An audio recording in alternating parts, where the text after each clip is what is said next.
dipersembahkan oleh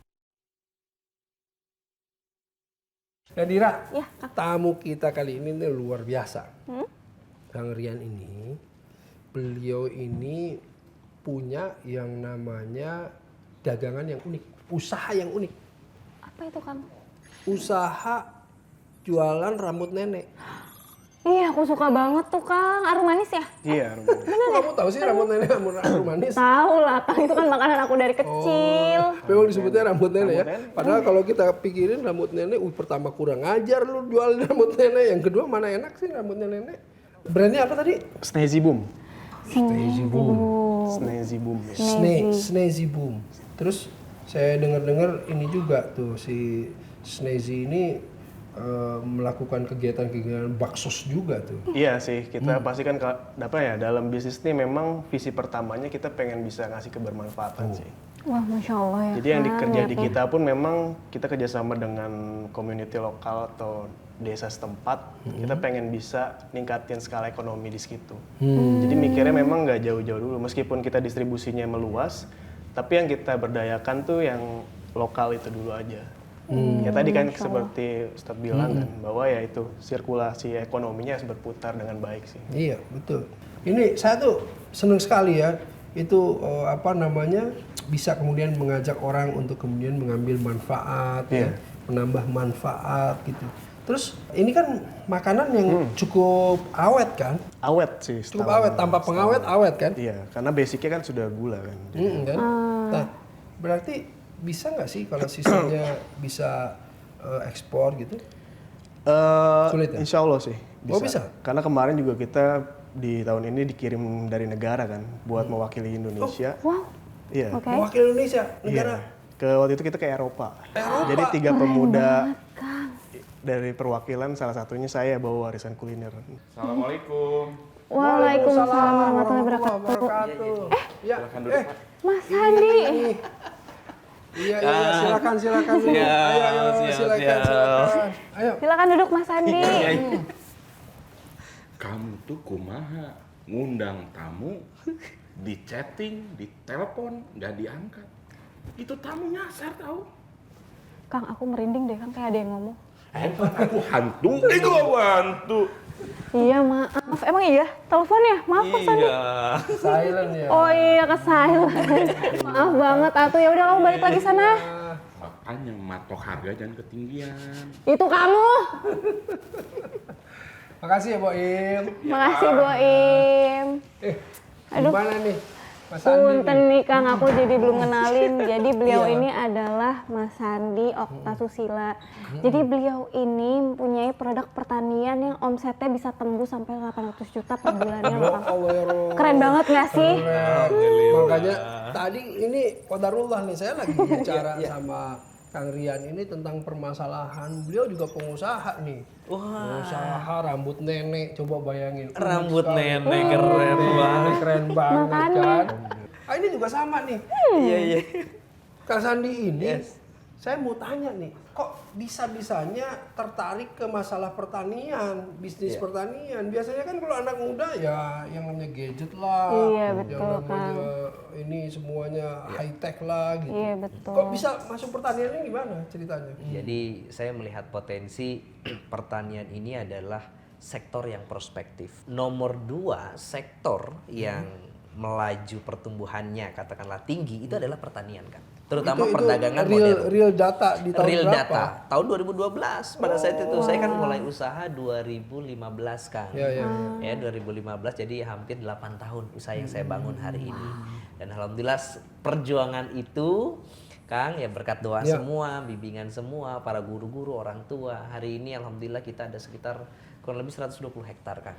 120 hektar yang Di dikelola. Cianjur, di Gimana? Itu gede banget. Cianjur Kang, main ke sana Kang. Nah, Boleh. Nah, jadi Ayo, itu Cianjur. kita dengan 385 petani.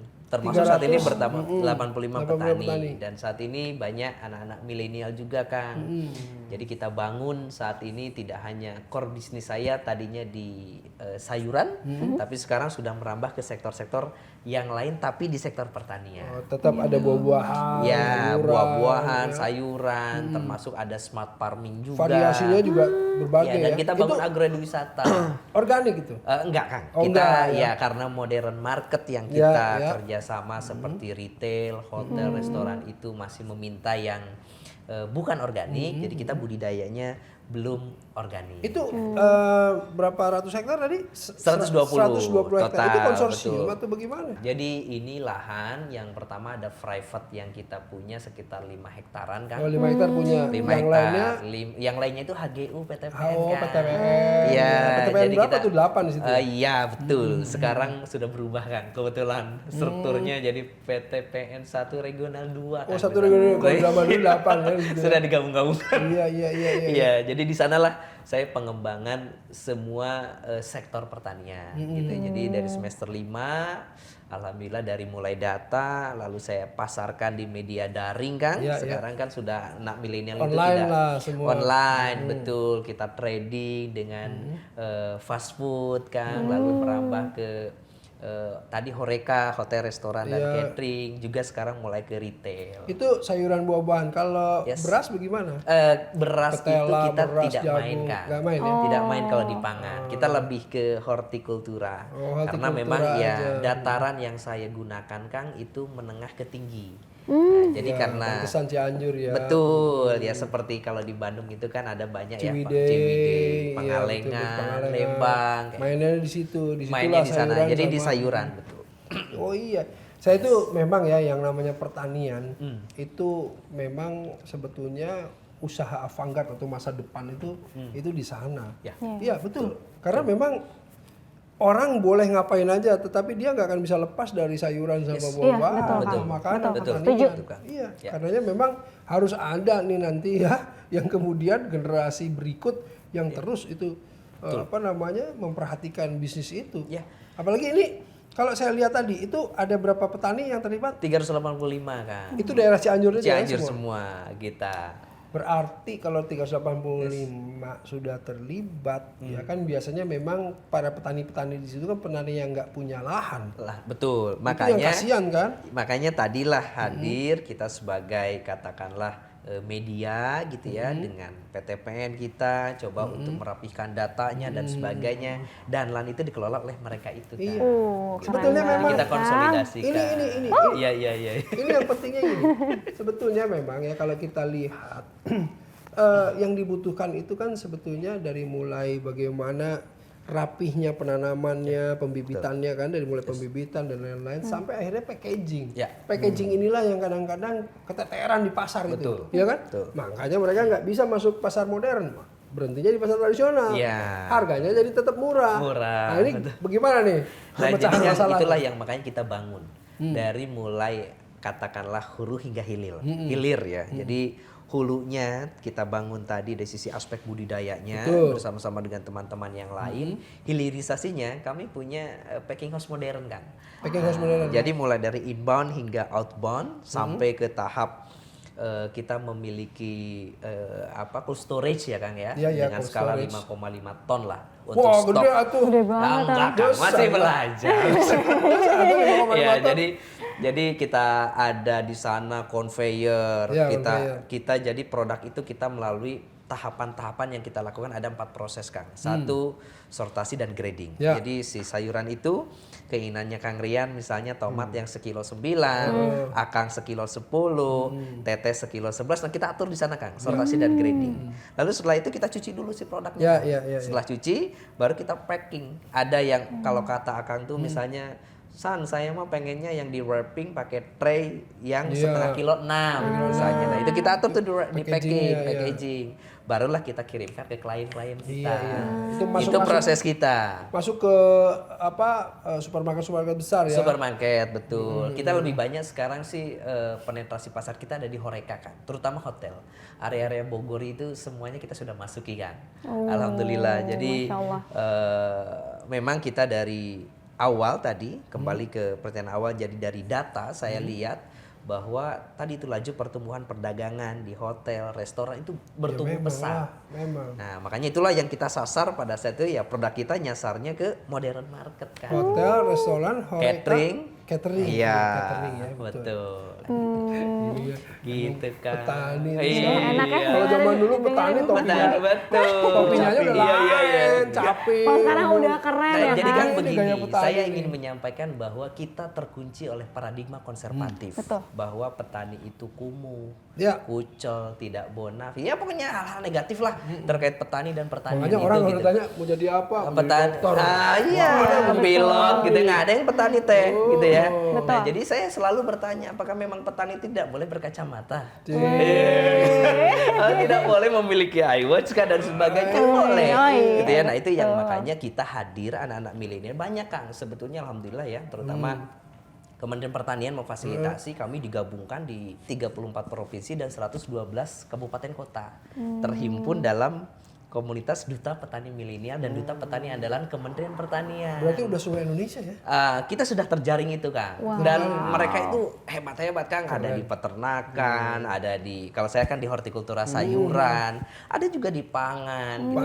Pangan yang tadi padi, tadi sebutin jagung, ada Karena juga Kang. ketahanan pangan penting kan. Betul. Nah, kami sudah tergabung di komunitas itu dan sekarang bagaimana milenial-milenial ini katakanlah menginfluence Kang, mempengaruhi nih orang-orang yang masih abu-abu untuk tertarik di sektor pertanian. Katanya pernah dapat itu apa namanya modal apa gitu. Ah iya, Gimana jadi tuh? gitu gini. Pertandingan apa ikut seleksi apa gitu ya? Iya, jadi gini Kang, untuk bicara modal kita memang banyak yang intervensi alhamdulillah ya. Selain dari perbankan ya yang dengan syariahnya kita memang, lalu juga yang kedua kita supporting sistem dari pemerintah juga Kang. Milenial ini sekarang disupport loh Kang. Oh, gitu ya. ya? Jadi pemerintah ini membuka lebar loh bagi pemuda-pemuda yang tertarik di sektor pertanian gitu ya. Ada namanya Youth Entrepreneurship and Employment Support Services. Itu programnya pemerintah untuk anak-anak milenial. Kang gitu. Nah, ini salah satunya yang saya saat ini kembangkan selain dari modal pribadi gitu ya, ada support system dari pemerintah yang kita saat ini Kang bangun Pentahelix program di Cianjur. Pentahelix program, tahu nggak? Tahu nggak teh? Jadi akademisi, businessman, community, government, media kita gabungkan semua dan Teteh sudah bisa lihat di YouTube namanya Artala Cianjur. Itu agrowisata kita bangun gitu ya, wisata berbasis pertanian. Bisa per hari itu 500 orang loh Teh yang datang ke Cianjur. Selfie gitu. Jadi itu tempat-tempat anak-anak muda Kayak selfie di inilah sana. wisata ambil stroberi sambil langsung. Ya Itu betul. sederhananya seperti Panen itu. bersama kayak Panen gitu, bersama. betul. Wah, ini keren Betul, banget nih. Kang. Hebat Oh, banget. enggak Kang, enggak. Hebat. Ini Nih, dosa. balik lagi nih kita Yes. nih. Saya mau bicara juga sama pengusaha-pengusaha sekarang, berarti ya tadi dengan bantuan pemerintah atau misalnya sudah dibuka sama pemerintah kesempatan ya. Ini kan menjadikan ini kaum mageran, Betul Kang. kaum rebahan ya, yang kalau kita dengar aduh anak-anak muda nih banyak rebah ya. Itu sebetulnya nggak ada alasan ya. Nah, kalau rambut nenek, keren rambut nenek. Kang Rian ini dapat juga ada juga nggak program yang bersinergi dengan pemerintah dan lain-lain? Alhamdulillah sih ada. Kayak terakhir kita dikirim dari Kemenpora itu. Kemenpora. Yang ke Eropa. Yang ke Eropa ya, yang mewakili kemarin. 3 pemuda, salah satunya ngangkat warisan kuliner Indonesia, dikirim ke sana. Yang ke Milan itu kan. Terus beberapa juga dapat hibah modal usaha sih. Hibah modal Dari usaha. pemerintah dan juga dari program Metro TV juga gitu. Oh, Metro TV ada program hibah usaha ya ada dari kompetisi bisnis. Nah, makanya nih ini juga harus didengar nih sama semua para pemula supaya apa? Supaya bisa mengikuti jejak mereka gitu. Ya kan? Nah, itu tadi waktu pameran di Milan, kemudian gimana tuh mereka cobain aroma manisnya? Iya, lucu sih sebenarnya waktu itu Kang. Jadi Snazzy boom nanti dia snazzy boom gitu. enggak, cara saya waktu itu Gimana? ada yang cukup unik gitu ya. Jadi pertama ke sana tuh saya bingung nih, ngejelasin rambut nenek ini gimana sama orang Iya tua. kan gitu. Oh iya ya, maksudnya Nah akhirnya waktu itu saya dapat inspirasi. Grandma hair gitu. Iya. ketika mereka datang ke booth saya, dia nanya, this spaghetti, dia nanya Oh, gitu. this is spaghetti. Ya ketika dicobain sama dia, dolce gitu kan, manis kata dia manis, gitu kan. manis. Akhirnya yang hari besoknya saya terinspirasi buat ngomong ke mereka. Dolce gitu. Spaghetti dolce gitu kan. Akhirnya mereka penasaran kan, Iya. apalagi bentuknya. Ya ini kan itulah uniknya warisan kuliner kita tuh. Iya. Kalau hilang sebenarnya sayang banget gitu. Iyalah. Betul banget. Makanya itu Snazzy Boom hadir tuh salah satunya untuk sebagai keren. kita ngangkat produk pangan lokal Indonesia. Saya jadi ingat gini, bangsa Quraisy itu ya zaman dulu ya. Jadi yang namanya nenek moyangnya Rasulullah SAW itu orang-orang Quraisy itu memang ahli dalam berdagang. Ahli dalam berdagang. Bangsa Quraisy itu. Jadi mereka bawa apa yang kemudian ada di tanah Arab itu, dibawa kemudian dijual ke Syam. Habis dari Syam bawa ke habis gitu. Di perjalanannya juga gitu. Nah, jadi saya keinget gitu kalau pemuda-pemuda kita ini bisa kemudian apa namanya tadi konten-konten lokalnya gitu ya, kuliner lokal segala macam diolah tapi di package dengan bagus. Sampai hadir di Milan gitu. Ini pertanian bisa kemudian di package dengan bagus, kemudian bisa ekspor gitu. Ya kita akan bisa, ya insya Allah menguasai dunia lah seharusnya lah gitu nanti ujungnya ya kan. Ya perdagangan ekonomi kita tuh harusnya naik pesat gitu. Nah, tapi harus jangan cuma 2 pemudanya. Nadira jualan apa? Aku. Nadira kerja sama saya aja. Nah, ya udah. Tetap di Journey oke.